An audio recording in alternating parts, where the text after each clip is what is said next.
Hey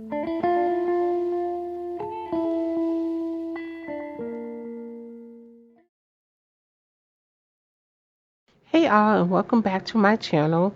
So if you're new here, my name is Eileen. I'm an HR professional that created this channel to help you find a remote job or any other job. So I post videos daily about remote jobs that I found. I do the research so you don't have to. So hit that like button and subscribe to my channel, and also hit that bell so you can be alerted whenever I post a new video. So today, let's talk about words that should never be included on your resume. It is so important with your resume because your resume is the very first thing that a recruiter or a hiring manager will see. So that's why it's so important that it's perfect. So the first word that you should not include on your resume is objective. Now, I know the objective is on a lot of resumes, and it's just that it's already assumed that the resume is used for you to get that job. So, and it's used to highlight your skills, to get this job. So that's why it doesn't really make sense to have an objective on your resume, and it's also a little dated. So words that you should use is maybe a professional summary or a professional profile or just summary. That way it clearly says, state what its purpose is for.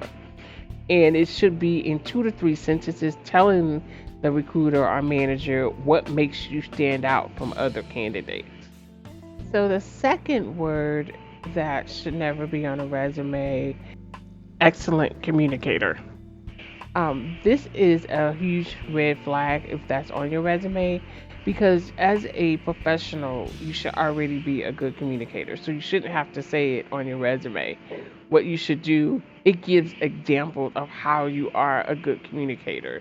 So I can give an example when I was working at a company and I was in charge of the employee benefits, which is very, very complex.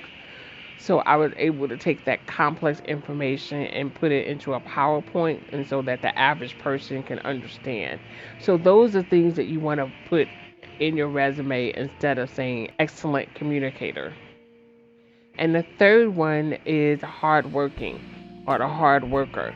That is also a red flag because, you know, when you walk through the door for an interview or if you get a resume, they're already thinking that that's expected. You should craft a very specific example of how you're a hard worker.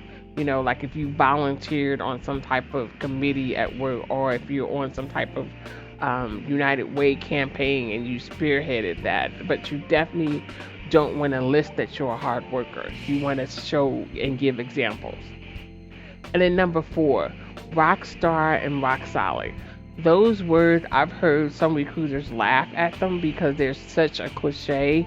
And in 2021, you don't want to use those words. You want to talk about things that you've actually done and don't use cliches to explain it. And then number 5, helped and assisted. You want to take ownership of anything that you worked on during your employment history. Even if you weren't the lead on it, you want to provide example of how you took what your expertise is and what you did. So give an example, just say you were on some type of committee and were looking at some type of software to purchase, even though you weren't the head, but you made sure that they stayed on time. Or a good example is when you were asked to do something, but you didn't do what was expected. You did what was unexpected. So you did beyond what they asked for. And number 6, when you use I and she or he, you always want to put your resume in the third person. Anything else looks unpolished. And finally, number 7, references should never be mentioned on your resume. If it is, take it off right now, because in the hiring process, if someone is interested in you, they will ask you for a reference. And you do not need to put that on your resume. In fact, it's just a waste of space. So let me know your thoughts. Please leave me a message in the comment section. I would love to hear from you. Don't forget to like this video, subscribe to my channel. And until we talk again. Are you someone that sweats during interviews because you just can't come up with the right answers or you don't know what the interviewer is looking for? Well, sweat no longer. Check out my new ebook, Tip to Ace Your Next Interview in 2021. My book will help you build your confidence and answer those tough interview questions with ease. So pick up your copy today.